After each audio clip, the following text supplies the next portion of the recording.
반갑습니다. 형님들 안녕하세요. 오늘도 제 숲TV 생방송 와주셔서 감사드리고, 생방송 보신 형님들은 추천과 즐겨찾기, 이따 유튜브로 오시게 될 분들도 구독과 좋아요 한 번씩 눌러주시면 감사하겠습니다. 자, 오늘 첫 경기부터 이제 NBA 글로벌 게임입니다. 유럽으로 날아가가지고 독일에서 경기를 하는데요. 올랜도랑 멤피스입니다. 아시다시피 올랜도에는 프란츠 바그너랑 모리츠 바그너 형제, 독일을 대표하는 선수들이 두 명이나 있습니다. 그래서 오늘 프란츠 바그너 원래 부상이 좀 길었었는데 내일은 출전한다고 하더라고요. 과연 바그너가 얼마나 길게 될지는 모르겠지만 분명 홈관중들은 이제 또 올랜도를 상당히 많이 응원할 것이다. 보통 선수도 아니고 바그너면은 독일 대표팀에서 핵심이잖아요. 이 NBA 글로벌 게임의 특성에 대해서 한번 보고 가면요. 자, 일단 올 시즌에도 한번 있었습니다. 댈러스랑 디트로이트 경기. 이 경기 막바지 때 디트로이트가 막 힘내가지고 디트로이트로 좀 좋게 흘렀던 경기인데, 이 당시 이제 쿠퍼 플래그가 나와가지고 좋은 면모를 보여주기도 했었어요. 멕시코 관중들 앞에서. 근데 뭐 경기 자체는 디트로이트가 가져갔었고, 당장 생각나는 거 이게 작년에 샌안토니오가 인디애나랑 경기를 할 때 이게 파리에서 열렸거든요. 웬베냐마가 출전했던 경기였었고, 샌안토니오가 이날 야투가 엄청 대단했습니다. 그 전까지 흐름상으로는 인디애나가 상당히 좋았고 샌안토니오는 별로였는데, 파리 게임 가자마자 샌안토니오가 구단의 여러 가지 뭐 야투 기록 같은 것들을 막 갱신하면서, 작년에는 올 시즌처럼 오바리그도 아닌데 상당히 좋은 면모를 보였던 적이 있었어요. 저도 이때 파리 경기지만은 그래도 인디애나가 흐름은 확실히 좋다 이런 거 생각해갖고 인디애나를 봤는데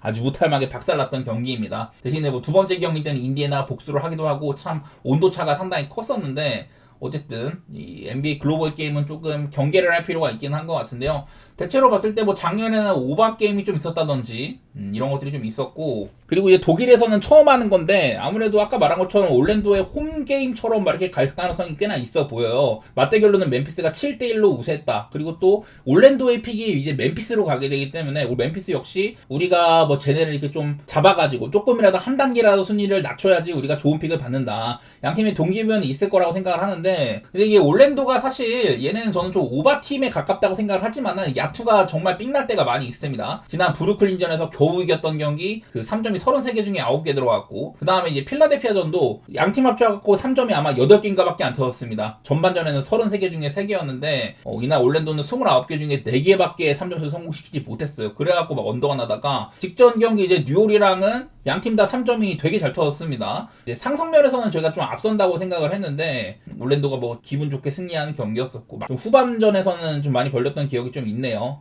어쨌든 프란츠 바그너가 복귀를 해가지고 이제 베스트 멤버라는 건데, 사실 바그너랑 벤케로가 공존하는 경우 이게 사실 막 그렇게 막 쓸만하지는 않은 것 같긴 하지만, 어쨌든 올 시즌 블랙의 상승세도 있고 베인도 뭐 아주 지금 뭐 최악은 아닌 걸로 보입니다. 그날 올랜도는 편차가 심한 편이지만 어쨌든 바그너가 뛸 수 있는 거, 이거는 좀 기분이 좋은 것 같고요. 멤피스는 최근 경기들 상태가 일단 브루클린한테 이기긴 했지만은 이것도 마포주가 없는 브루클린인데 조금 어렵게 이겼었어요. 그전에도 오클라호마한테, 사실 오클라호마가 멤버들을 되게 많이 뺐는데 그날도 많이 앞서가다가 또 역전당해갖고 지기도 하고, 그러다 보니까 요즘 멤피스가 흐름상으로는 썩 좋지는 않은 것 같다. 8경기 동안 2승 6패긴 한데 가장 최근 경기도 마포주가 없는 그 브루클린을 좀 어렵게 잡은 거였었고, 이러다 보니 멤피스가 저는 썩 좋은 흐름 같지는 않더라고요. 그래서 올랜도도 막 엄청 대단히 좋게 볼 건 없지만은 맞대결상으로도 밀리고, 그래도 어쨌든 홈게임처럼 경기가 열릴 거다 뭐 이런 거는 기분이 좋은 것 같습니다. 모란트가 없는 거 뭐 이런 것도 신경 좀 쓰이는 것 같고, 230.5 기준으로 일단 멤피스는 되게 빠른 팀이라고 생각을 하거든요. 상대랑 빠르게 주고받으면 하다. 대신에 요즘 공격 카테고리가 너무 좀 실망스럽기는 해요. 이런 것 때문에 오바가 걱정이지만은 저는 일단 뭐 올랜도 쪽으로 좋게 보고 오바 쪽으로 생각해 보도록 하겠습니다. 자, 그 다음은 디트로이트 대 피닉스 경기고요. 디트로이트 쪽에서 이제 해리스랑 듀레인이 복귀를 한다고 합니다. 커닝햄도 뛸 수 있을 거고 스튜어트까지 뛸 수 있어가지고 대부분의 선수들이 다 뛸 수 있는 그런 상황이에요. 디트로이트가 이제 좀 풀멤버로 나선다. 그 전까지 계속해서 애들이 많이 빠졌을 때조차 이런 수비적인 부분들이 굉장히 좋았었는데, 클리퍼스전에서는 뭐 기본적으로 해리스, 듀레인 다 빠지고 스튜어트나 커닝햄까지 빠지는 상당히 공백이 많은 상태였는데, 그런데도 이거를 초반에 앞서 나가다가 결국엔 좀 뒷심부적으로 졌거든요. 사실 뭐 질만한 경기였지만은 그래도 비빈 거에 의의가 있다. 디트로이트는 좀 저는 좋은 흐름에 있다고 생각을 합니다. 여전히 지금 야투의 감 같은 거, 공격 카테고리는 썩 좋지가 못하지만은 수비가 아주 좋다는 거, 이런 것들은 분명히 보이는 것 같은데, 피닉스는 이제 부커가 캐셔블로 등록이 되어 있는데요. 제 생각에는 근데 뛸 가능성이 꽤 있다고 봐요. 왜냐면 직전 마이애미전에서 중간에 이탈을 했다가 경기 막바지쯤에는 경기장에 돌아왔거든요. 뛰기도 하고. 일단은 부커는 뛸 수 있을 거라고 보고, 그날 부커가 없는 시간 동안 이제 뭐 알렌이 경기 전반적으로 괜찮았는데 확실히 부커가 없을 때 알렌이나 뭐 브룩스 이런 애들이 좀 헤매는 게 보였던 것 같습니다. 하지만 그래도 이제 작년 대비 마크 윌리엄스의 합류로 인해서 또 오펜 리바도 잘 따기도 하고 부커나브로스가 안 좋은 경기조차 마이애미한테 한 20점가량 뒤지던 거를 이거를 후반전에 뒤집어내기까지 했잖아요. 저는 사실 이날 피닉스를 좋게 본 입장에서 역전당했을 때 참 이제 속이 썩었지만은 어쨌든 피닉스의 저력 자체는 보였던 것 같다. 그래서 둘 다 나름대로 괜찮은 흐름이라고 생각은 됩니다만은 글쎄 뭐 언더가 일단은 좀 우선시 될 것 같아요. 피닉스는 요즘에 뭐 부커나브로스가 오락가락 하는 것도 있고 벤치에서 알렌 뭐 돌아와서 나름대로 괜찮게 하고 있습니다. 직전 경기도 좋았고 길라스피가 3점 생산력이 있다든지 벤치에 좀 허슬러들이 많이 있다거나 이런 거는 좋게 보이긴 하는데 일단 피닉스가 공격이 좀 안 되는 거 이런 것들도 좀 부담스럽기도 하고 해가지고 둘 다 요즘에 공격은 좀 시원치 않은데 수비 자체는 믿을만하다 이런 게 있어서 222.5 굉장히 낮은 기준점이지만 일단 언더를 봐야 될 것 같고요. 솔직히 피닉스의 직전 경기 보면은 프렌 누르기가 좀 무섭지만은 그래도 저력도 보여줬다. 디트가 이게 꽤 좀 굳건한 팀이어서 그런 것 때문에 좀 걱정이 되지만 전 방향성 자체는 6.5면은 프렌 보고 있긴 하거든요. 하지만 피닉스는 또 이제 원정이랑 홈의 온도차도 꽤나 있는 팀이기 때문에 마냥 뭐 달갑지는 않네요. 저는 뭐 선택한다면 프렌이나 언더 이렇게 보도록 하겠습니다. 뭐 디트로이트의 수비적인 부분들 저번에 보여드렸던 이제 아이지아 스튜어트의 림 수비가 상당히 탁월하다는 거나 그리고 부커가 있고 없고 부커가 있을 때가 그래도 괜찮긴 하더라고요. 저는 올 시즌 부커가 막 그렇게 막 잘하고 있다고 생각은 안 되는데 그래도 부커가 있을 때는 좀 나았다. 뭐 이런 것들 참고해 보시면 좋겠습니다. 자, 다음 경기는 마이애미 대 보스턴 경기 있습니다. 일단 보스턴이 맞대결상으로 7대1로 우세하다고 하는 게 있는데 이거 말고도 여기 화면에 보이는 거 말고도 보스턴이 우승을 했던 시즌에 마이애미를 1라운드에서 4대1로 꺾고 올라갔었습니다. 그래서 일단 맞대결상으로는 꾸준하게 보스턴이 좋았다 이런 게 있는데 요즘의 분위기는 사실 뭐 보스턴이 그리 나쁘진 않아 보이긴 해요. 요즘 좀 자유투 핑크기가 아쉽다든지 점수를 조금 못 뽑는다거나 이런 건 있지만은 브라운이 쉰 것도 있었고 3점이 좀 오락가락 하더라도 어쨌든 마이애미도 저는 그다지 좋아 보이지는 않거든요. 이게 마이애미가 내일 일단 또 다비온 미첼이 지금 다우풀이 걸려 있습니다. 제가 이제 마이애미가 올 시즌 빠른 템포의 농구를 했을 때 이 다비온 미첼도 상당히 영향력이 있었어요. 여기 있는 것처럼 미첼이 있을 때가 공격력이 조금 더 괜찮다. 기본적으로 수비도 조금 되는 선수이기도 하고 얘가 있을 때가 5.8점가량 좋다고 하는데 뭐 드루 스미스가 아주 백업이 안 되는 선수는 아니지만 어쨌든 요즘에 미첼이 영향력이 미미하다고 할지라도 팀적으로는 약간은 좀 아쉬운 면이 있을 것 같긴 하더라고요. 여기다가 하케즈까지 퀘셔너블이다. 지난번 경기 때는 뭐 정상적으로 뛰었고 특히 4쿼터 때 다시 이제 모멘텀을 가져오는 데는 하케즈나 아데바요의 활약이 상당히 좋았었거든요. 어쨌든 하케즈가 퀘셔너블인 점들 이런 것들은 조금 걸린다고 할 수는 있겠습니다. 그리고 뭐 히로가 수비 구멍이었다든지 사실 전전 경기 때는 위긴스가 오클라마 상대로 엄청 잘하고 아데바요가 되게 못했는데 직전 피닉스전에서는 아데바요가 조금 터지는 날이었었거든요. 과연 이런 것들이 꾸준히 이어질지 아데바요는 저는 좀 안 좋았다고 생각을 했는데 과연 제대로 된 반등에 성공했을런지 이런 것들도 좀 기대를 해봐야 되고 일단 저는 보스턴이 요즘에는 3점도 사실 좋지가 못하고요. 자유투를 너무 못 듣습니다. 지난 두 경기 동안 이제 인디애나전이랑 샌안토니오전 이렇게 두 경기 동안 자유투를 4개랑 9개밖에 못 듣었어요. 최근 9경기 동안 자유투를 15.4회밖에 시도를 하지 못했다. 이런 것들 때문에 보스턴이 좀 저는 좀 오바팀을 봤었지만은 그동안 이게 맛이 없어졌단 말이죠.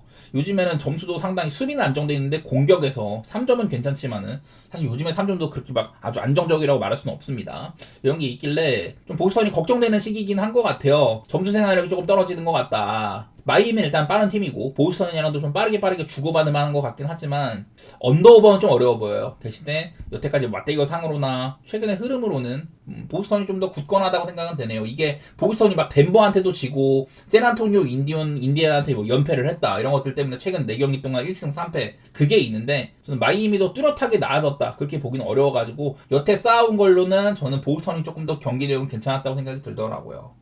자, 다음 경기는 휴스턴 대 오클라호마 경기입니다. 올 시즌 가장 첫 경기 때 이때 휴스턴이 2차전장 가가지고 아쉽게 오클라호마 원정에서 진 적이 있었습니다. 근데 그전에도 보면은 휴스턴이 꽤나 오클 상대로 잘 비벼왔던 게 보여요. 작년에 오클라호마 우승했던 시즌에도 휴스턴이 이제 홈에서는 2승이나 가져가기도 했었다. 이런 것도 있었고요. 어쨌든 올 시즌 첫 경기부터가 되게 혈전이었다는 것들. 오바가 나기도 했는데 사실 연장을 안 갔으면 언더오기도 했었습니다. 자, 제가 얼마 전에 휴스턴이 5경기 구간 동안 NBA 역사상 어느 일정 수준의 3점을 시도한 가운데 가장 안 좋은 수치의 3점을 내붙였다고 했는데 그 다음 경기도 그다지 좋지가 못했어요. 약간 상승한 정도에 그쳤고 지금 공격 카테고리가 아주 엉망이다 이런 게 있거든요. 뭐 오펜시브 리바운드는 별로 막 그렇게 직전 경기 때 좋지는 못했었는데 그래도 승리하는 면모를 가져가기도 하고 시카고 상대로 되게 좀 어려운 승리를 거뒀었습니다. 그래도 231점으로 오바도 나고 약간은 휴스턴이 조금이나마 반등한다고 할 수도 있겠지만 여전히 공격 카테고리가 너무 안 좋은 거. 대신에 오클라호마도 지금 어쨌든 4연승 중이거든요. 샬롯한테도 막 진다든지 피닉스한테도 무기력하게 치고 아주 안 좋은 시간들이 있었는데 그래도 4연승으로 나름대로 복구는 한 편이에요. 이 기간 동안 뭐 유타나 멤피스한테 되게 어렵게 이긴다거나 이런 거 있었지만은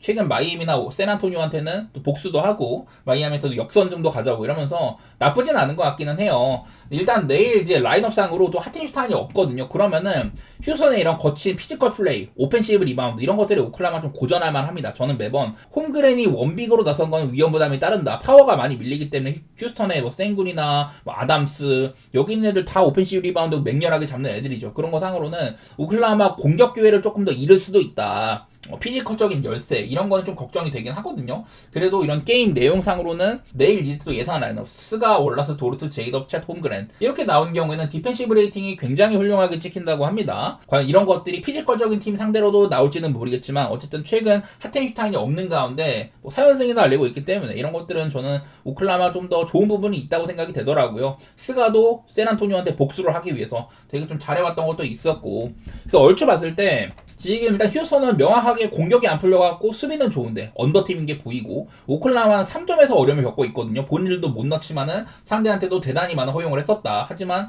요즘에 휴스턴은 그냥 3점감이 아주 바닥인 셈입니다. 딱히 뭐 오클이 3점을 또 이제 반등하지도 못했었는데 휴스턴은 약간 코너 3점 수비에는 좀 어려움을 겪는 팀이기도 해요. 아마 내일도 근데 제일린이 뛸 가능성이 좀 많이 있습니다. 지난번 경기도 벤치에서 나와서 더블도 기록을 했었고 홈그랜 혼자서는 아무래도 좀 위태위태하기 때문에 제일린도 이 친구도 아마 키가 206인가 밖에 안 됐고 언더사이즈 센터지만은 파워에서는 막 그렇게 밀리지 않거든요. 그래서 뭐 제일린이 좀 중용을 받을 것 같다거나 이런 것들 활용을 해서 일단 오클라호마를 좋게 보도록 하겠습니다. 원정이지만은 휴스턴이 지금 좀 안 좋은 시기라고 보고요.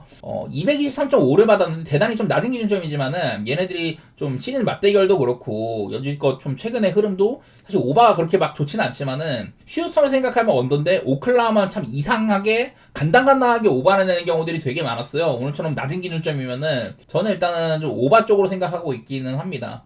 어쨌든 거대한 팀들의 맞대결이니만큼 사실 좀 쉽지는 않다고 보이긴 하네요. 흐름상으로는 오클라호마가 나쁘지 않은 것 같은데 기준점이 좀 낮아가지고 일반성도 메리트가 있다고 보이네요. 자, 그 다음 경기는 샌안토니오 대 미러키 경기 한번 보도록 하겠습니다. 근데 여기도 샌안토니오의 공격 카테고리가 대단히 좋지 않은 게 보입니다. 제가 매번 팍스나 캐스, 벤치 하퍼까지 이 가드진들의 상태가 되게 안 좋다고 했었는데 그나마 직전 경기에는 조금 살아났지만은 여전히 또 반지에서 빵꾸가 난다든지 또 벤치에서도 또 구멍이 하나 또 있었어요. 그러는 바람에 샌안토니오의 공격 카테고리가 꾸준하게 좋지가 못합니다. 대신에 수비적으로는 상당히 좋다. 웬메이냐마나 이제 코넷을 둘 다 쓰는 경우도 있고 인사이드는 아주 탁월한 수비력을 보여주고 있는 중입니다. 그래서 요즘 샌안토니오는 언더가 상당히 맛있는 이런 구조인데 미러키도 그다지 빠른 팀이 아니에요. 이제 쿤보가 복귀해가지고 약투율은 살아있지만 요즘에는 좀 3점도 오락가락합니다. 그래서 3점이 일단 흔들린 거. 리그에서 최고의 3점을 보이다가 요즘에 약간 하락세인 점이 있고요. 수비적으로는 상대한테 3점을 매우 많이 얻어맞는다고 하지만 요즘 샌안토니오는 3점 감이 아주 바닥인 셈입니다. 이런 것도 있고 내일 미러키의 라인업이 또 여기에 해당을 하거든요. 아까 제가 이제 오클라호마 이런 수비적인 부분들을 말씀드렸는데 이 내일 미러키의 라인업 캐포주, 롤린스, 그린, 야니스, 터너 이 라인업도 이 디펜시브 레이팅에서 3등 정도에 위치할 정도로 꽤나 좋은 수비팀으로 뽑혀요. 이 라인업이라면은 또 미러키의 수비력도 나름대로 믿을만은 하다. 요즘에는 좀 이제 실점 자체는 좀 적은 편이지만 내용은 안 좋긴 했는데 샌안토니오의 지금 구조적으로 좀 약투가 너무 안 좋은 거 그런 것들을 고려를 하면은 일단 뭐 언더는 좀 보고 싶기는 하네요. 여태까지 좀 너무 흐름이 좀 안 좋았어갖고 제가 매번 샌안토니오나 오클라호마나 뭐 뉴욕 닉스, 올랜도 NBA 컵 때 4강에 올랐던 팀들이 최근 좀 저조하다는 얘기를 드렸는데 샌안토니오도 그런 것들이 확연하게 보이는 시기입니다. 10경기 동안 4승 6패 이렇게 달리고 있어가지고 썩 좋지는 않은 것 같아요. 최근에 상대들이 뭐 오클라호마나 미네소타 원정이었다. 보우선 상대로는 힘겹게 이겼다거나 레이커스도 좀 르브론 쉴 때 무난하게 잡는다든지 이런 거는 좋았는데 그 전에 뭐 멤피스나 포트란테 지기도 하고 샌안토니오도 그다지 좋은 시기는 아닌 것 같아요. 뭐 그렇다고 이제 미러키도 또 원정으로 가니까 원정 가면 득점이 7점이나 빠진다거나 뭐 실점도 한 4점가량 줄어들기도 하고 전체적으로 봤을 때는 언더가 좀 냄새가 나는 것 같기는 하고요. 뭐 저번처럼 미네소타한테 막 139실점 했던 그런 일은 일어나면 안 되겠죠. 어쨌든 최근에 한 5경기 가량은 확연한 언더세가 있다. 이런 것들 좀 참고해 보겠습니다. 자, 그 다음은 댈러스 대 유타 경기입니다. 얘네들은 좀 맞대결을 좀 볼게요. 일단 올 시즌의 첫 게임 때는 2차 연장 가가지고 뭐 오바까지 나고 이랬었는데 가장 최근 경기 때는 114대 116로 유타가 이긴 했지만 이거 쿠퍼 플래그의 버저비터 3가 취소가 됐던 경기죠. 댈러스가 아쉽지만은 좀 이렇게 패배를 했었는데 이 경기도 언더였었습니다. 유타의 홈이었는데도 언더가 났었어요. 두 번 다 이제 클러치 게임이었다는 게 있었고 이날 내용상으로는 이제 뭐 유타가 크게 앞서는 시기도 있었는데 댈러스가 다 따라잡고 다시 또 막판에 역전 내주고 후반전에는 특히 이렇게 오락가락이 되게 심했던 날이었었습니다. 근데 이게 또 양 팀이 오늘 또 이제 백투백이거든요. 자, 어제 경기에서 AD가 지금 일단 빠져있는 거 그리고 워싱턴은 출전했지만 여러 또 공백이 많이 있는 셈이에요. 댈러스는 게포드가 아마 어제도 또 부상으로 나가기도 하고 쿠퍼 플래그도 부상으로 나갔거든요. 과연 얘네들이 어제 경기 복귀를 못했는데 과연 백투백일 때 뛸 것인가? 저는 일단 못 뛸 가능성이 좀 있다고 보는 편입니다. 오늘 제가 방지에도 1옵션급이 대거 결장 가능성이 있다 이랬는데 지금 댈러스의 1옵션은 쿠퍼 플래그죠. 플래그의 결장 가능성이 좀 내비쳐지는 그런 시기인 것 같고 유타는 어제 마카넨이 쉬었는데도 시카고한테 대단히 잘 싸웠습니다. 이게 시카고가 벤치도 그렇고 3점이 되게 잘 터졌어요. 많이 밀리다가 이거를 비벼내기까지 했었거든요. 어제 유타는 나름대로 잘 싸우다가 이 시카고의 텀이 딱 왔었는데 이거를 그래도 뭐 동점까지 이루면서 잘 싸웠던 내용이 있었습니다. 리드 체인지가 26번이나 되는 경기였었고 또 이제 유타는 9일 동안 6경기를 해야 되는 입장이 있거든요. 그러니까 엄청 빡센 일정입니다. 그래서 딱 이제 그 중간 지점인지라 어찌 보면 오늘이 좀 쉴 턴인데 어제 경기에 마카넨이 휴식을 줬다는 거는 오늘은 아마 마카넨이 뛸 가능성이 있어 보이거든요. 이것도 보면은 좀 질병 사유라고 하는데 제가 어제도 마카넨의 이런 유무에 따라서는 리그에서 지금 3등에 해당하는 온오프 마진을 보이고 있다고 했잖아요. 그러다 보니까 저는 마카넨이 내일 만약에 뛸 수 있다. 그럼 유타가 나쁠 게 없다고 생각이 됩니다. 둘 다 일정상으로는 상당히 좀 빡빡한 부분이고 오히려 댈러스의 공백이 심하기 때문에 저는 유타가 라인업상으로는 괜찮다고 생각이 되거든요. 어쨌든 어제 경기도 잘 비벼낸 셈이다. 그런 것들 참고를 해보니까 일단은 저는 유타에 좀 더 마음이 쏠리기는 해요. 얘네들이 원정 가면은 뭐 경기력이 나빠지고 그런 것도 있긴 한데 이 댈러스의 상황이 너무 안 좋아 보이긴 하네. 뭐 댈러스 입장에서는 유타의 이런 안 좋은 수비 이런 것들을 파고 들어야겠지만은 사실 라인업 상으로 지금 게포드까지 빠져버리면 또 이제 AD가 없고 라이블리는 시즌 아웃이라 내일 또 인사이드가 굉장히 약할 거고요. 저 유타에서 너키치나 마카넨이 인사이드로 클리블랜드를 제압하는 모습을 봤다. 제가 어제 유타를 좋게 평가했던 것도 이런 건데 또 근거가 있기 때문에 유타를 좀 좋게 보고 사실 236.5는 오바를 좀 생각하고 있긴 하지만 유타 어쨌든 원정이라거나 댈러스에서 공백이 많다거나 좀 신경 쓰이네요. 제가 어제도 유타 경기를 언더를 봤었는데 그러면 안 되겠더라고요. 일단 오바 쪽으로 생각해 보도록 하겠습니다. 자, 그 다음 경기는 골든스테이트 대 뉴욕 경기가 있습니다. 자, 골스는 직전 경기가 매우 쉬운 경기였었어요. 포틀랜드에 아브디아가 없는 날 턴오버를 22개나 유도를 하고 그날 커리가 별로였는데도 아주 무난하게 승리를 했습니다. 주전들은 대부분 25분 정도밖에 안 뛰었었어요. 벤치에서 멜튼이 18분 동안 23점으로 멜튼이 참 골스에는 맞는 조각인 것 같습니다. 그날 벤치가 26점이나 거뒀고 요즘에 특히 벤치 파워가 많이 살아난 것들이 보인다.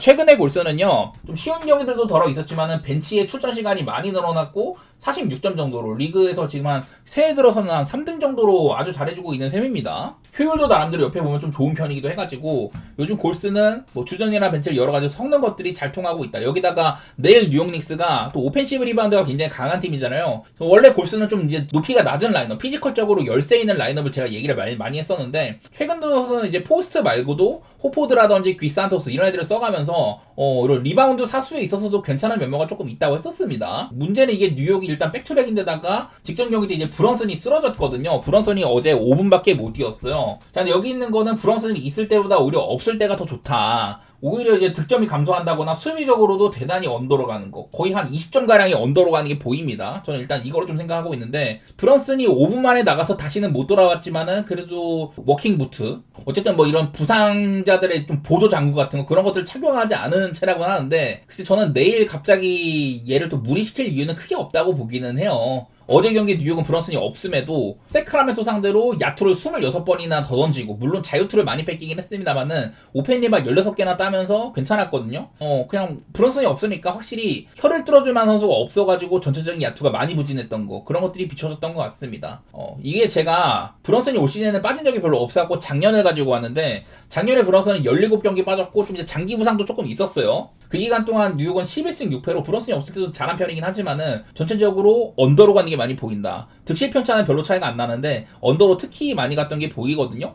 그러다 보니까 언더로 좀 생각하게 되는 것 같습니다. 요즘 명확하게 볼 수도 뭔가 좀 3점 같은 거 살아나고 벤치 포인트가 많아진 건 좋은데 그만큼 또 커리의 폭발력이 약간 뭐 줄을 수도 있는 그런 부분이기도 하잖아요.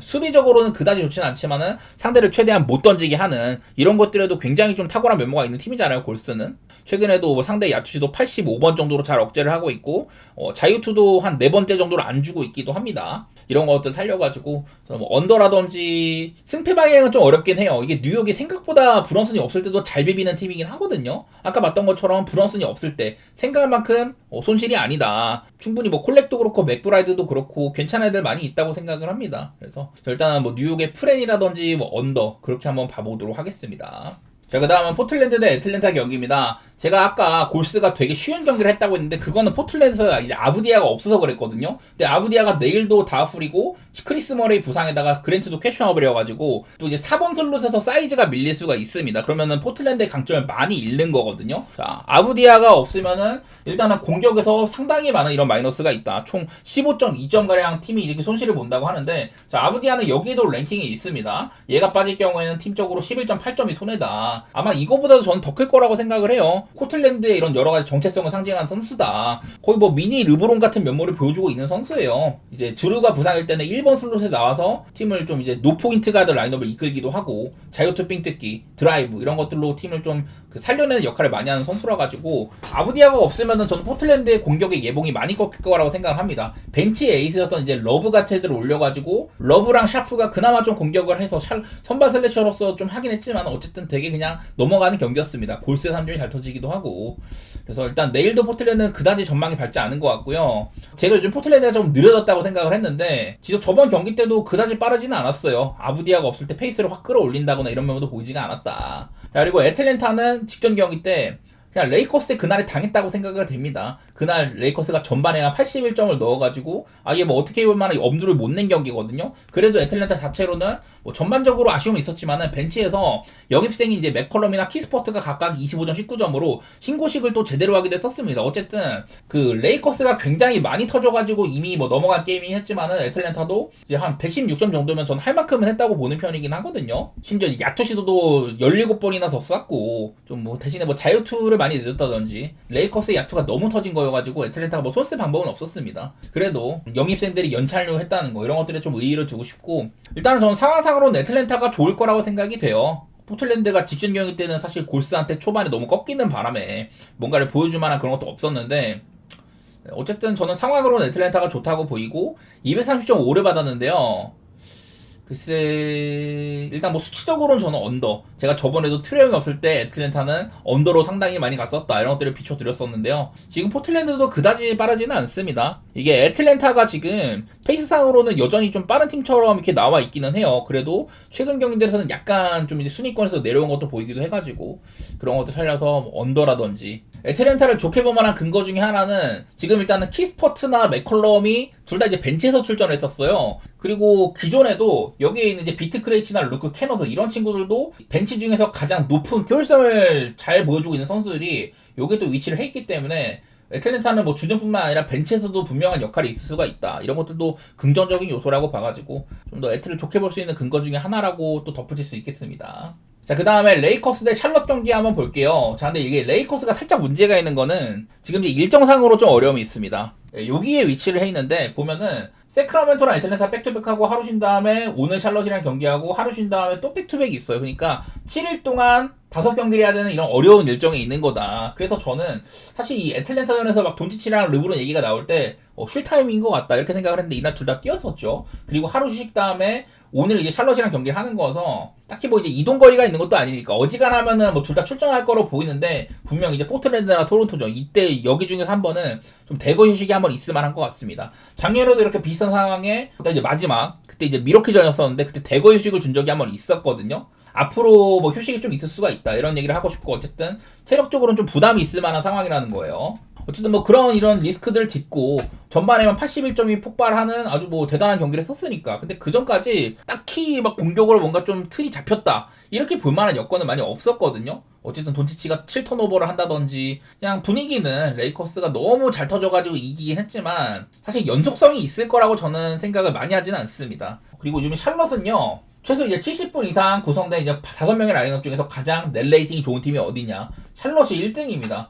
2등, 3등 이런 그룹과도 엄청난 차이를 보이고 있거든요. 라멜로, 콘크니플, 밀러, 브리지스, 디아바테 이렇게 나오는 구성이 전체 뭐 1위급으로 아주 좋다고 하더라고요. 근데 내일은 디아바테가 안 될 수도 있는데 사실 뭐 다른 애들이 조금 더 뭐 역할이 좀 있을 것 같아요. 어쨌든 밑에 있는 뭐 스가가 껴있는 라이너, 보기선이 상당히 잘 나갔던 라이너, 요키치가 있는 머리 뭐 이런 라인업들보다도 훨씬 더 좋은 이런 넷 레이팅을 보여주고 있어갖고 큰 힘이 됐던 것 같습니다. 근데 이게 샬럿을 조금 한 번 더 생각해야 되는 거는 뭐냐면은 이게 이제 아무래도 디아바테가 껴있다는 거는 칼크 브랜너가 부상당한 이후 비교적 최근이라는 소리거든요. 이게 샬럿이 최근에 상대 팀들을 보니까 시카고 이제 기디랑 화이트가 싹 다 빠졌던 그때 아주 뭐 99점으로 잘 막았고 그 다음 경기 때 오클라호마를 97점으로 묶었는데 이건 뭐 오클라호마가 되게 안 좋기도 했지만 어쨌든 잘 일어나지 않는 일이라는 생각이 좀 들어요. 이후에는 토론토나 인디애나 둘 다 좀 상태가 안 좋을 때 저득점을 묶는다든지 그리고 유타도 이제 150대 95로 앞서 나가기도 하고 이러다가 이제 직전 경기 클리퍼스한테 꺾인 거거든요. 저는 지난번에 클리퍼전을 분석을 할 때도 샬럿이 분명 이렇게 지표로는 좋지만은 여지껏 상대들이 좀 안 좋은 시기에 있다던가 너무 말도 안 되는 일이 좀 일어나긴 썼다. 그래갖고 지표로는 되게 대단히 좋게 보일 수가 있다. 이런 얘기를 했거든요.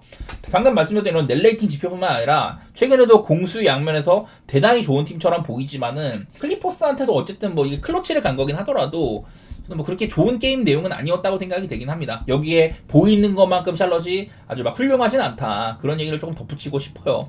이게 4.5랑 233.5를 받았는데 저는 일단은 본다면은 그냥 언더를 조금 더 생각하고 있긴 합니다. 어쨌든 샬럿 뭐 상대 팀들을 이렇게 좀 저득적으로 묶은 것 자체는 부정할 수 없는 부분이고 레이커스가 아마 연속성이 저는 그다지 많을 거라고 생각되지는 않기는 해요. 지난번 경기가 워낙 잘 터진 거고 연속성이 있지는 않을 거다. 어쨌든 샬럿도 나쁜 구간은 아니기 때문에 그런 것도 살려서 저는 샬럿의 프렌이나 언더 보고 있는데요. 배팅하기에는 상당히 좀 무서운 경기처럼 보이긴 합니다.